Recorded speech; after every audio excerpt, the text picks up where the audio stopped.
Boa noite a todos aí. Esperar o pessoal entrar, esperar vocês confirmarem que tá todo mundo vendo, pra gente começar de vez aí a live de hoje. Então tá bem, deixa eu esperar aqui o nosso time confirmar que nós estamos online. Vocês estão me ouvindo aí, pessoal? Se alguém tá ouvindo, dá um aceno, dá um oi, uma boa noite.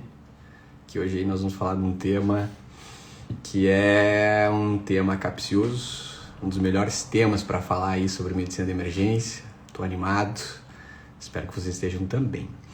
Perfeito. Então tá bem. O pessoal tá dando boa noite, né? Boa noite pra Larissa, pra Tanara, pra Cleciane, pra Ana,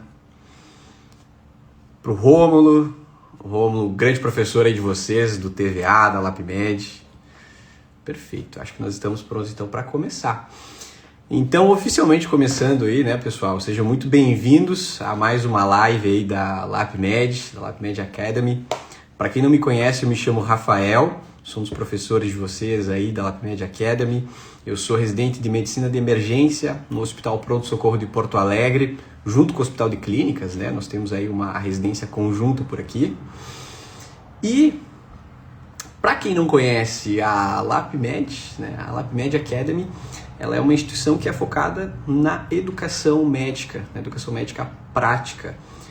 Nós somos uma empresa que oferece treinamentos presenciais, que oferece aí, um ensino para quem lida no dia a dia, para quem está lá na porta do plantão, atuando com pacientes e quer melhorar, e quer se aprimorar. Esse que é o nosso grande objetivo aí, é atingir vocês para que vocês possam atingir melhor as vidas que vocês atuam aí na prática do dia a dia, tá?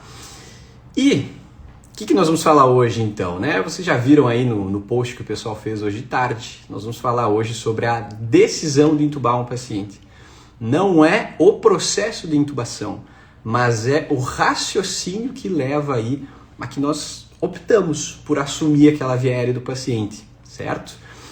E para quem que é essa live, né? Essa live é justamente para vocês que atuam aí na linha de frente e que estão justamente tendo que lidar e tomar decisões sobre pressão o tempo inteiro, né? Porque quem lida com medicina, quem trabalha com medicina, quem lida com paciente grave, seja numa UTI, seja numa emergência, seja com qualquer paciente que vai ter uma intercorrência clínica aí ao longo da carreira, né? Da carreira médica, do profissional médico, precisa saber lidar com isso.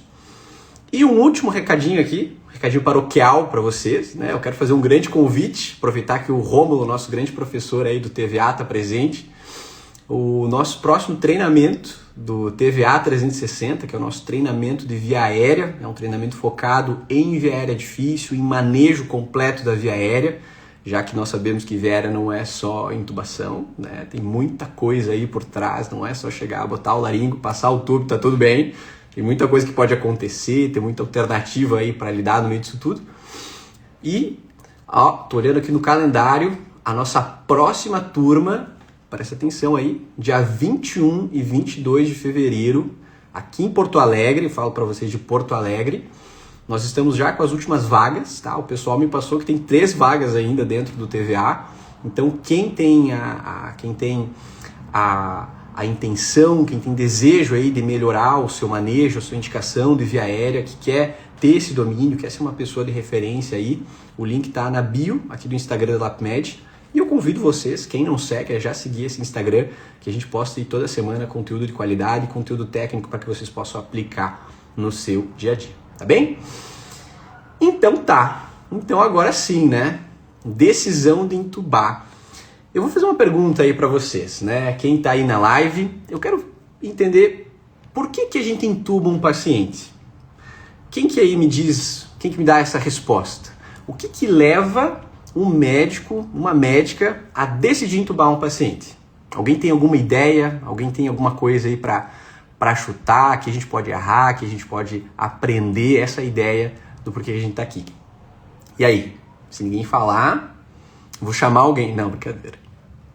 O que vocês acham que faz com que alguém tenha que ser intubado?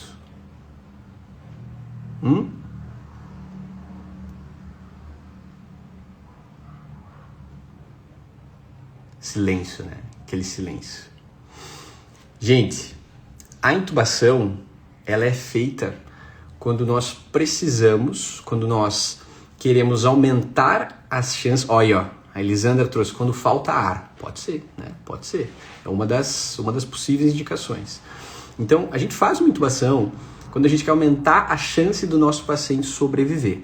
Quando o benefício daquela atuação, ela gera, o benefício é maior do que não fazê-lo. E nós não fazemos por consequência quando o malefício é maior.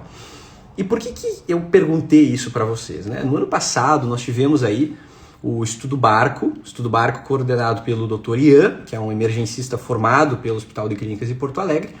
E para contextualizar para vocês, né, o que o Barco ele quis investigar? Ele quis entender quais que eram, primeiro, os efeitos adversos maiores que estavam associados às intubações aí do Brasil afora, e o que esses eventos adversos estavam, o quanto que eles estavam associados com mortalidade em até 28 dias. E o que o Ian e toda a equipe dele encontraram, né? Foi um estudo multicêntrico, né? Uma corte multicêntrica aí, que durou alguns anos. E o que eles consideraram como efeito adverso? 3 coisas. Hipoxemia menor que 80 no perintubação, durante a intubação e no período logo após, uma nova instabilidade hemodinâmica e uma parada cardiorrespiratória. E pasmem, galera, 1 a cada 3 pacientes que foram intubados nas emergências brasileiras tiveram um evento adverso maior.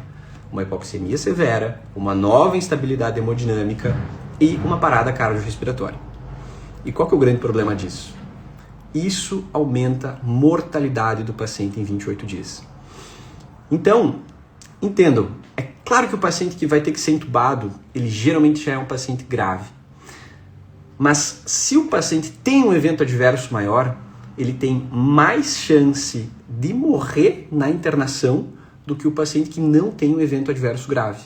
E mais do que 30% dos pacientes têm evento adverso grave. Então, é um procedimento que por si só pode aumentar a mortalidade do paciente.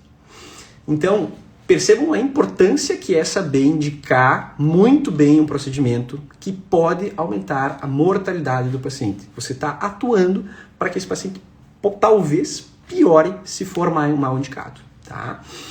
Então, essa que é a grande questão dentro do manejo, da identificação, da decisão de quando intubar o paciente. Né? O George Kovacs, que é um grande educador de via aérea, ele traz uma frase em inglês, né, que está no livro dele. Eu vou ler aqui para vocês, né? Quando que se decide intubar?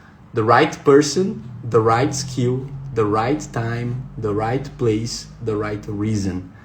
A pessoa adequada, no local adequado, com a indicação adequada, com as habilidades adequadas e pelas razões adequadas. É aí que a gente decide intubar um paciente. Mas agora eu vou facilitar um pouquinho para vocês, né? A gente está indo aqui muito no âmbito filosófico, então vamos trazer aí 3 perguntas que o médico precisa se fazer quando vai intubar um paciente, para decidir se ele deve ou não intubar esse paciente. Primeira pergunta delas. Eu tenho um roteirinho aqui para não deixar passar nada para vocês. Então vamos lá. Primeira pergunta. O paciente consegue manter patência e proteção da via aérea agora e no futuro? O que eu quero dizer com isso? Vamos desmembrar aqui em 2 etapas: patência e proteção. O que é a patência da via aérea? Patência da via aérea é a capacidade de manter a via aérea aberta, para que o ar saia do meio externo, passe pela via aérea e chegue lá nos alvéolos. Se a minha via aérea está aberta, esse ar flui livremente. Se tem algo obstruindo essa passagem, o ar não consegue sair de fora e entrar lá, chegar nos alvéolos e entrar para o sangue. Ou seja, o oxigênio não consegue sair do ambiente e entrar dentro lá da hemoglobina e ser transferido para os outros órgãos. E obstrução, ela acontece por 3 principais fatores. Ela pode ser uma obstrução funcional, ela pode ser uma obstrução mecânica e ela pode ser uma obstrução patológica. Por que eu estou falando dessas 3 coisas para vocês? O que é uma obstrução funcional? Imagine aí um cenário de um jovem que teve um TCE grave e ele tem rebaixamento do nível de consciência e pelo rebaixamento do nível de consciência, ele perde o tônus muscular da laringe, da faringe, e ela, como o paciente está deitado, o peso da via aérea, pela gravidade, colaba a via aérea lá atrás. Muitas vezes a própria língua do paciente colaba a via aérea. Obstrução funcional. Aqui o que se faz geralmente, né? Deixa o paciente lá desaturando? Não. A gente pode fazer o jaw thrust, puxar a mandíbula para frente, o chin lift, levantar o queixo do paciente, e quando ele tem indicação, é claro, quando ele não tem suspeita de lesão cervical, a hiperextensão da coluna cervical. Por quê? Porque isso abre a via aérea. Então nós corrigimos uma obstrução funcional. Simples. A obstrução mecânica é quando nós temos algum objeto, alguma coisa que está obstruindo aquela via aérea. Pode ser vômito, pode ser sangue coagulado, pode ser um pedaço de carne. Já vi paciente morrer por causa de um pedaço de queijo que não saiu da via aérea, acabou aspirando e bloqueou toda a via aérea do paciente. E aqui, não tem jeito. A forma da gente conseguir salvar essa pessoa é retirar. Aí a gente pode usar uma pinça de McGill para retirar, pode usar um aspirador para aspirar todo aquele conteúdo.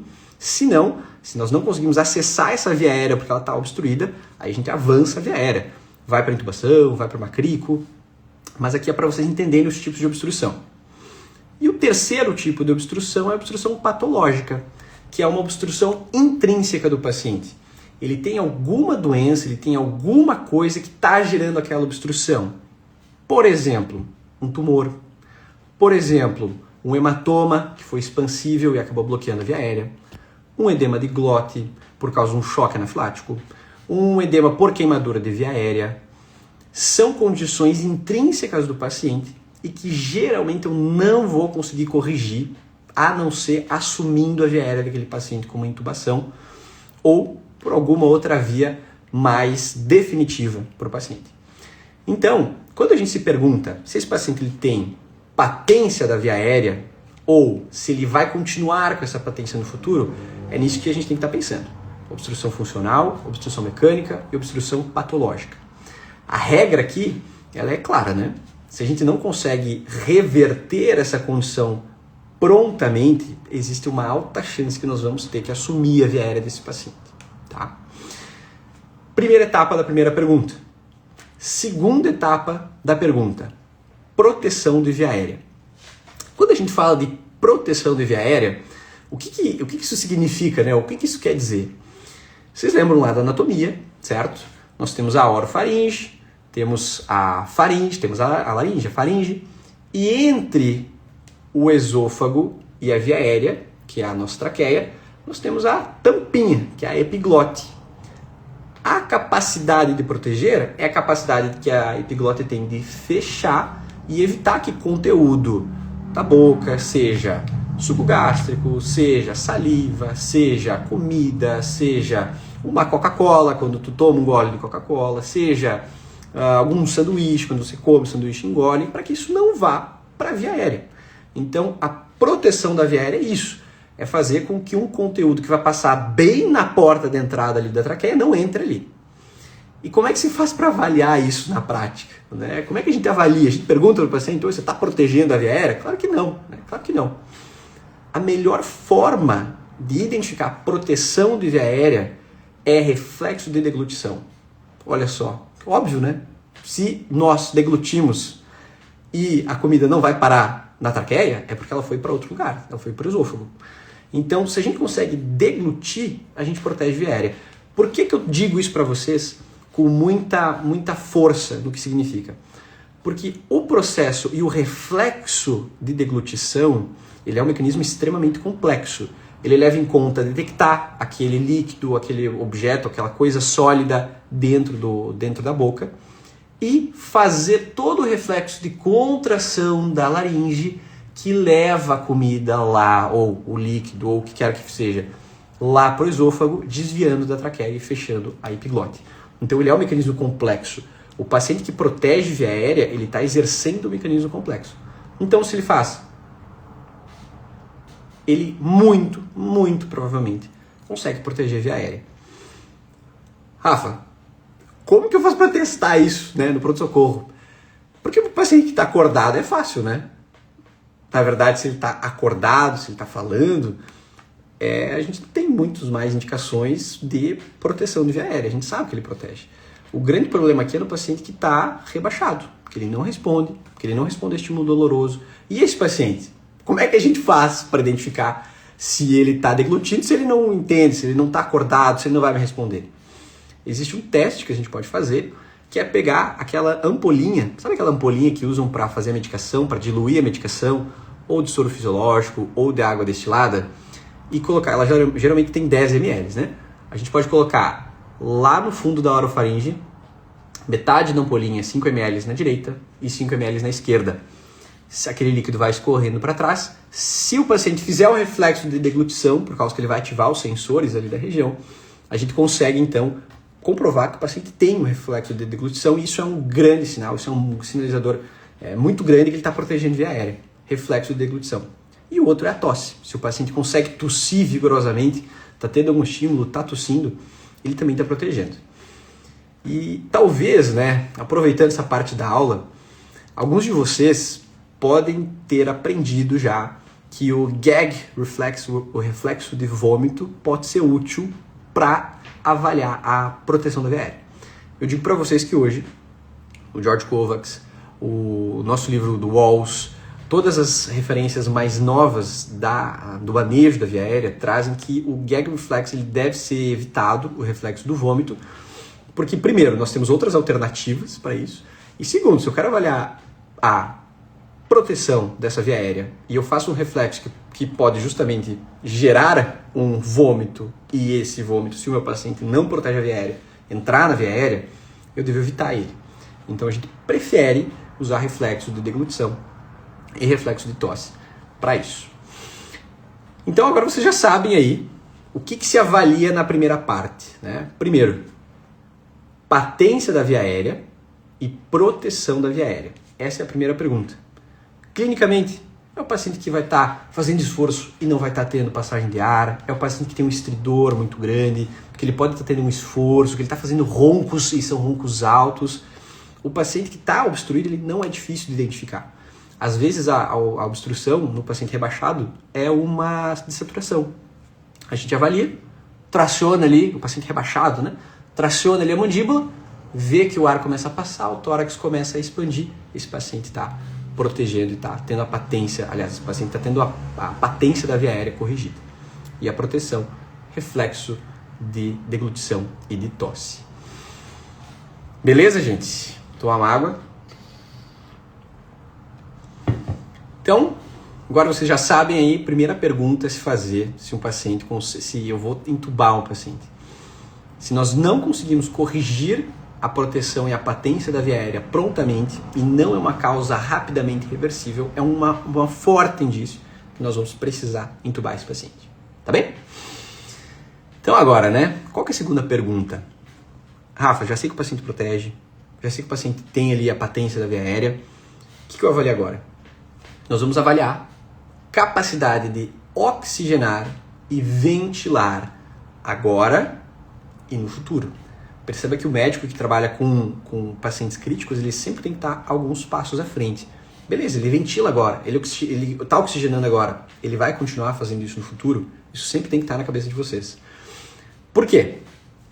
Qual que é a grande... Na verdade, se a gente parar para pensar, o grande motivo do manejo da via aérea, além da proteção, é fazer com que o oxigênio chegue lá nos alvéolos. E esse oxigênio entre para o sangue e, por consequência, distribua dentro dos tecidos. Então, a grande ideia de manejar uma via aérea é essa. É manter a troca gasosa do paciente adequada a ponto de que ele oxigenize ali todo o seu organismo e permita a fosforilação oxidativa, lá no finalzinho da carreira do processo de produção de CO2, produção de ATP. Então, o que é oxigenação e ventilação?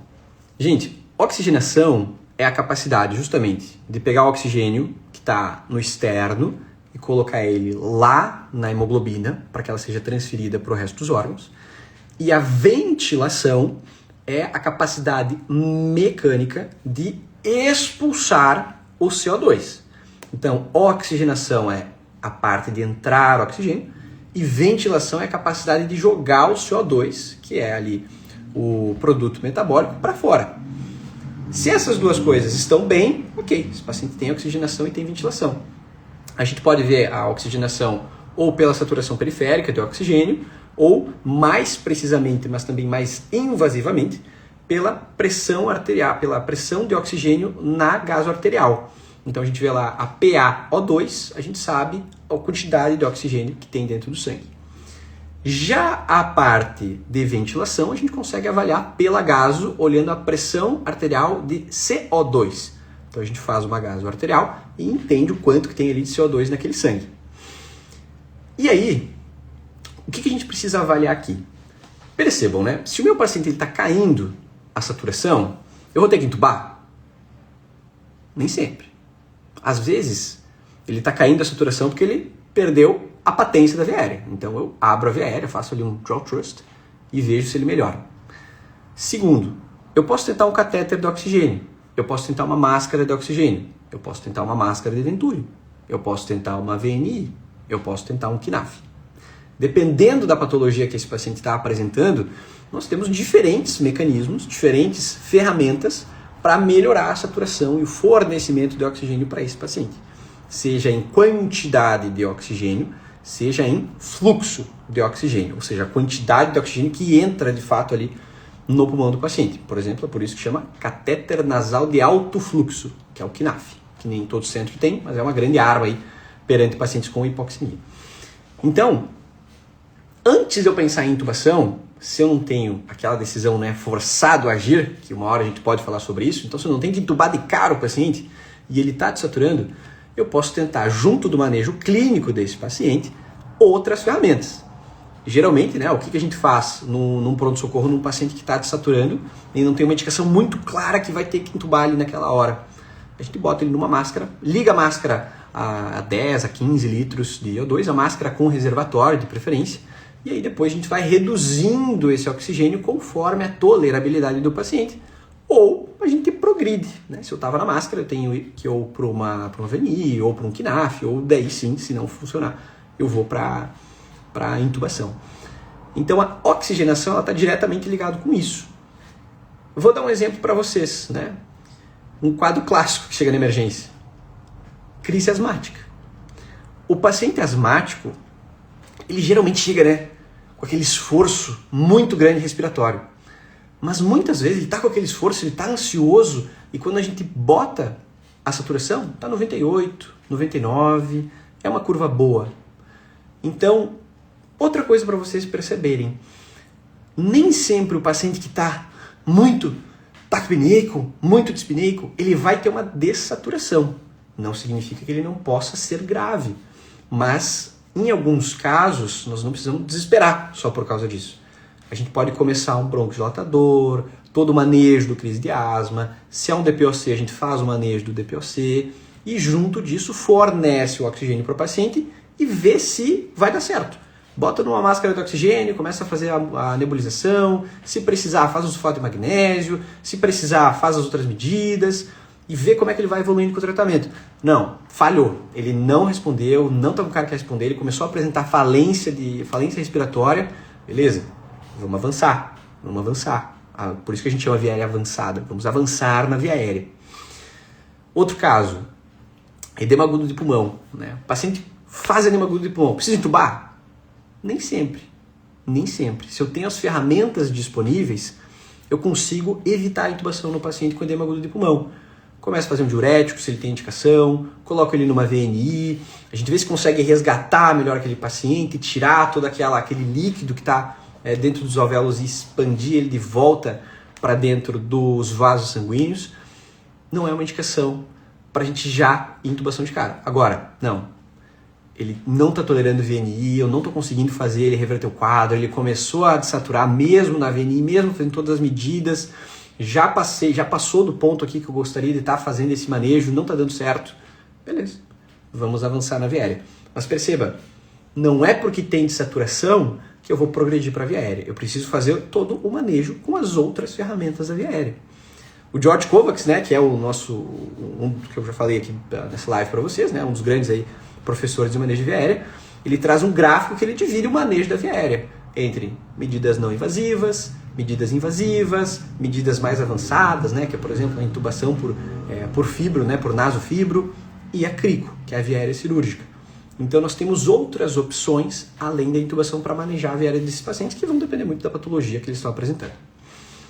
Então, resumindo aí a segunda pergunta. O meu paciente tem capacidade de oxigenar e de ventilar adequadamente? Agora e no futuro? É sobre isso. Rafa, mas e a ventilação? E a ventilação? Tu falou só da oxigenação. A ventilação, gente, é a capacidade do paciente fazer o mecanismo de ins e expiração. Vou dar um exemplo quando isso está prejudicado. Às vezes um trauma torácico grave pode prejudicar a mecânica da respiração. E se eu prejudico a mecânica da respiração, eu prejudico a ventilação. Por exemplo, um tórax instável com muitas costelas fraturadas, aqueles traumas ruins que tem fratura de externo, o paciente não consegue respirar por dor.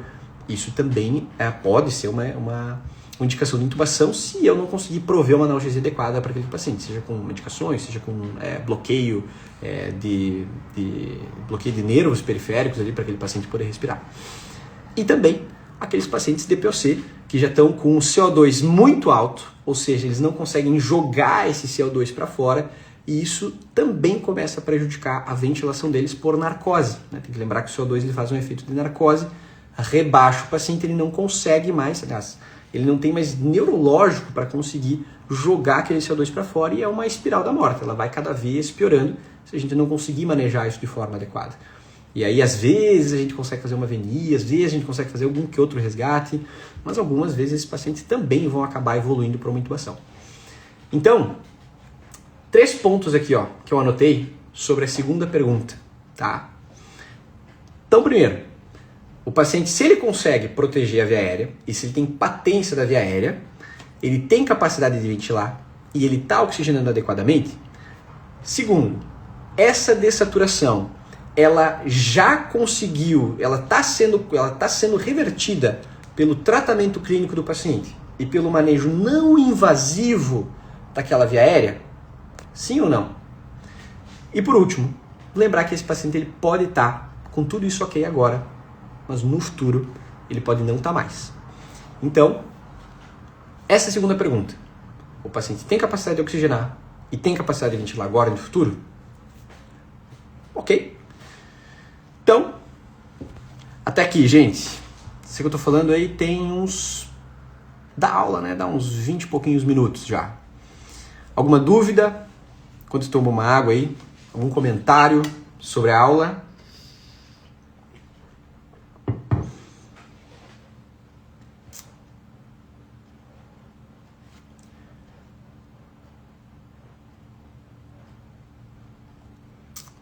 Então tá bem, para quem chegou aí, para quem tá chegando, para quem chegou aí na metade da aula, tá? Hoje nós estamos falando aí sobre decisão de intubar, certo? Quando é que a gente decide assumir a via aérea do paciente? Lembrando que não existe só via aérea invasiva, né, gente? Não é só tubo que existe. Existe também manejo não invasivo, existe aí oxigênio, existe máscara, existe VNI, existe KNAF, para a gente conseguir prover melhor tratamento para o nosso paciente, evitando colocar ele em mais um risco, que é o risco da intubação. Mas se ela está bem indicada, ela está bem indicada, tá? Então, indo aí, gente, para a última pergunta, e aqui, o que eu quero lembrar vocês, né? Que são 3 perguntas, mas geralmente o paciente tem mais de uma. Ele tem ou a primeira ou a segunda, junto da terceira. Nunca é uma única decisão que vai acontecer. E a terceira pergunta, ela está aqui justamente para lembrar vocês a sempre estarem pensando ali na frente, para sempre estarem a passos à frente do que pode acontecer com o paciente de vocês. E é por isso que a terceira pergunta envolve o curso clínico da intubação, aliás, o curso clínico da patologia do paciente. Ele pode exigir uma intubação no futuro, ou ele pode transformar uma via aérea que era fácil em uma via aérea difícil? Essa que é a pergunta, tá? Essa que é a pergunta. Então, curso clínico provável, ele pode exigir intubação? Vou dar um exemplo para vocês. Esses dias, no HPS, o HPS em Porto Alegre, existem dois hospitais de trauma em Porto Alegre. E o HPS é um deles, junto com o Hospital Cristo Redentor. A gente divide a cidade no meio. Quem está mais perto do Cristo dessa metade vai pro Cristo. Quem está mais perto dessa metade para baixo vai pro HPS. E aí, chegou um paciente com um tiro na cara, literalmente. Um tiro que entrava do lado do nariz e ele saía aqui embaixo. Esse paciente, quando ele chegou, ele estava conversando, ele não tinha dor e ele estava respirando normalmente. Estava conversando, estava dizendo, sim, tá, me envolvi ali e tudo mais, acabei levando um tiro e tal. Contou a história dele. A gente fez toda a avaliação inicial do trauma, ele realmente estava bem. Só que ele deu um tiro que entrava aqui e saía aqui. Conforme a gente foi avaliando o paciente, conversando, a gente começou a notar que a pele foi aumentando aqui do lado. Foi aumentando. E isso é uma indicação de intubação.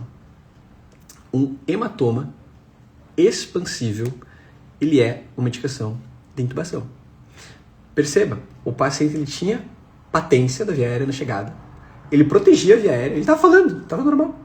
Ele tinha uma oxigenação adequada e ele tinha uma mecânica da ventilação adequada. Só que aquele hematoma ia fechar a via aérea dele nos próximos minutos. O que a gente fez? A gente explicou para o paciente, porque ele estava completamente lúcido. Disse, fulano, essa situação aqui é meio chata. Né? Você tomou um tiro no rosto. E esse projétil, ele saiu do lado do pescoço, pegou algum vaso. Esse vaso está sangrando. E ele está gerando um hematoma. E esse hematoma ele vai trancar a respiração do senhor. E se ele trancar a respiração do senhor e nós não tivermos feito nada ainda, pode ser catastrófico. Porque distorce toda a anatomia, né, gente? Às vezes a gente tem que ir para crico fazer isso aí. E crico sempre é um procedimento muito invasivo no paciente. E a gente optou por intubar esse paciente. Um outro exemplo clássico. Outro paciente que eu tive, a paciente chegou com uma história de queimadura por gasolina. Tinha queimaduras do tórax para cima, queimadura com gasolina. E mesma coisa, chegou conversando, chegou falando, chegou muito ansiosa, muito assustada com o que estava acontecendo. E eu perguntei, oi, como é que é teu nome? E ela me olhou assim e disse, oi, meu nome é fulana. E sabe quando a gente termina de fazer um churrasco, eu sou do Rio Grande do Sul, né? E sabe quando a gente termina de fazer um churrasco que apaga o fogo do churrasco e vê aquela fumaça, aquele cheiro de carbono saindo de dentro da churrasqueira? Era esse o cheiro que saía de dentro da boca daquela mulher. E aí a gente examinou, ela tinha queimadura de lábio, ela tinha queimadura nasal, e isso, no qual é o seu nome, indicou a intubação daquela mulher. Porque queimadura de via aérea é uma das coisas que evolui muito rapidamente para uma obstrução de via aérea. Então a gente, mesma coisa, decidimos intubar aquela paciente, mesmo que ela tivesse todas as outras duas perguntas, ou as suas 4 partes, normais. A gente intubou a paciente. Então, é isso que é a predição de curso clínico. É saber que se o meu paciente é asmático grave, se o meu paciente com DPOC grave, se o meu paciente tem eminência de falha ventilatória, que é uma outra aula, mas ele tem eminências claras de que ele vai ter falha ventilatória, é um paciente que vai abrir um choque anafilático e vai gerar obstrução de glote, é um paciente com hematoma pulsátil, é um paciente com abscesso de cervical. Muitos pacientes do otorrino, né, fazem abscesso de cervical e esse abscesso às vezes pode crescer muito rápido e obstruir a via aérea. São indicações de intubação dos pacientes. Então, lembrando, você sempre tem que estar um passo à frente da patologia dos pacientes de vocês para conseguir manter aquela via aérea segurada. E claro, né, não transformar uma via aérea que era fácil numa via aérea difícil. Não vamos complicar a nossa vida, o procedimento já é difícil, já é complicado, já exige uma habilidade muito técnica, muito bem definida, que inclusive é o que a gente pretende fazer com o TVA, é o que a gente faz no TVA. A gente traz aí para vocês justamente essa ideia de entender as indicações da via aérea e de entender as habilidades necessárias para conseguir executar esse procedimento, que hoje a gente sabe é um procedimento que ele tem que ser muito bem indicado, porque se ele tiver a complicação que 30% dos pacientes, mais do que 30% dos pacientes têm, eles aumentam a mortalidade. Então não é só intubar o paciente. A gente tem que ter ciência de tudo isso, tem que saber o que está fazendo. Então, recapitulando a aula para vocês. Lembrando que manejo de via aérea não é só tubo, existe todo um manejo para se fazer. e que a intubação, detalhe, tudo isso que eu falei para vocês, nada é definitivo de intubação de via aérea. Tudo tem que ser levado na sua complexidade, a não ser essas causas claras que eu acabei de falar para vocês. Tudo tem que ser entendido numa complexidade.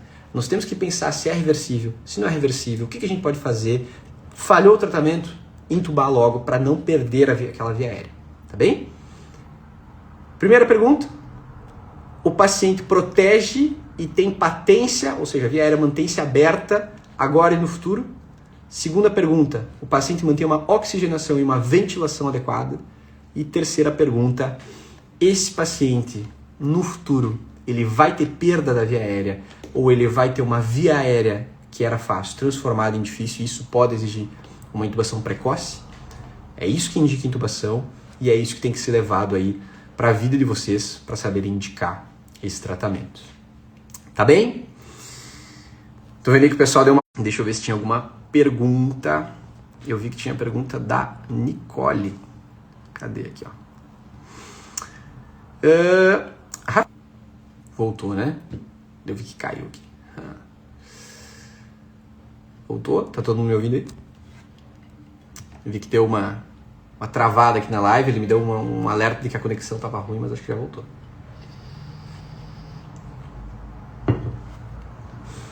Enquanto isso, eu vou procurando aqui a pergunta da Nicole.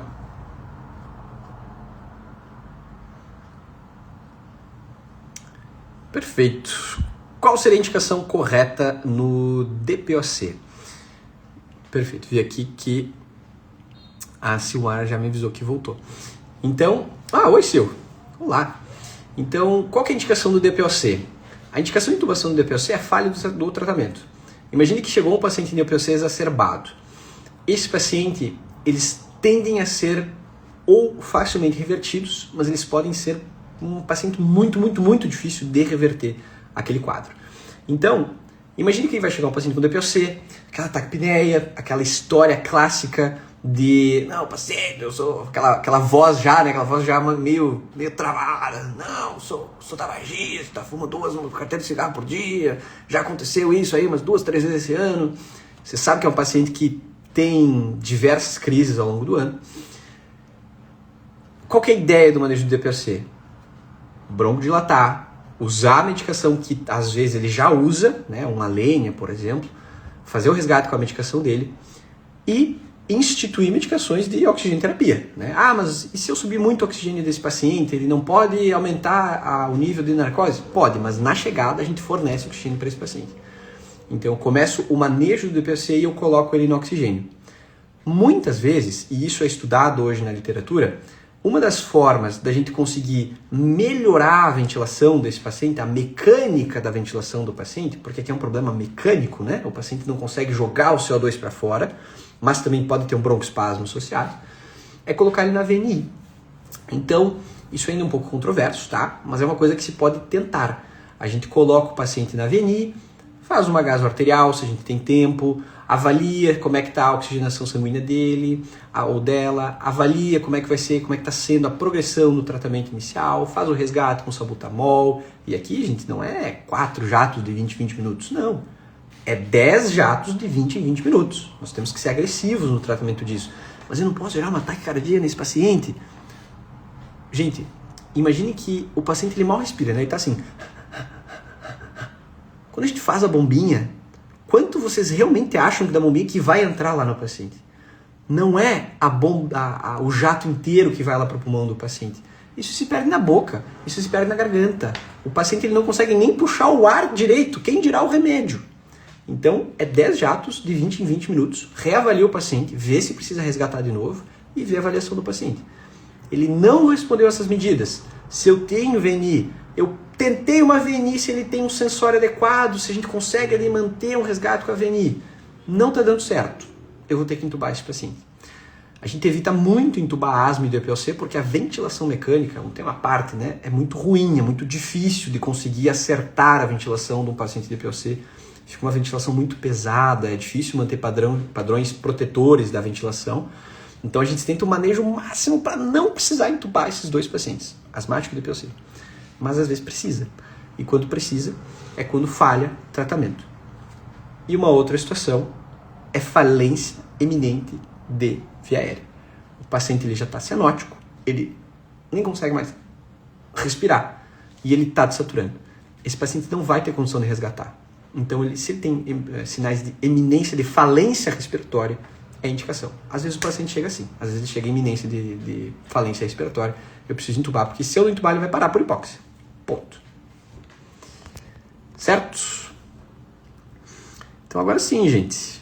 Terminamos aí a nossa aula, tá? Espero que vocês tenham aprendido, espero que vocês consigam aplicar esse tema aí na prática de vocês, tá? É um tema muito importante, é um tema que eu gosto muito, adoro falar sobre via aérea. E usem isso aí no dia a dia de vocês, para que vocês consigam trazer o melhor atendimento, o melhor manejo, para que vocês consigam impactar na vida das pessoas e salvar essas pessoas com maior habilidade, tá? E lembrando, TVA, 21 e 22 de fevereiro, aqui em Porto Alegre, o link está na bio, as vagas estão acabando, garante lá sua vaga que a gente se vê lá para vocês conseguirem aprimorar a capacidade de vocês de desenvolver esse raciocínio e de desenvolver a habilidade de intubar. Tá bem? O RapMed, nossa grande RapMed, colocou ali o link para vocês aqui nos comentários. Gente, boa noite. Uma ótima noite para vocês. Obrigado aí. Tô vendo que o pessoal gostou da aula, tá? Nos vemos aí na próxima semana, que a gente tem muito mais aí para vocês. Tem muito mais coisa acontecendo aí, que a gente tá muito animado em trazer para vocês, tá bem? Um grande abraço. Tchau, tchau.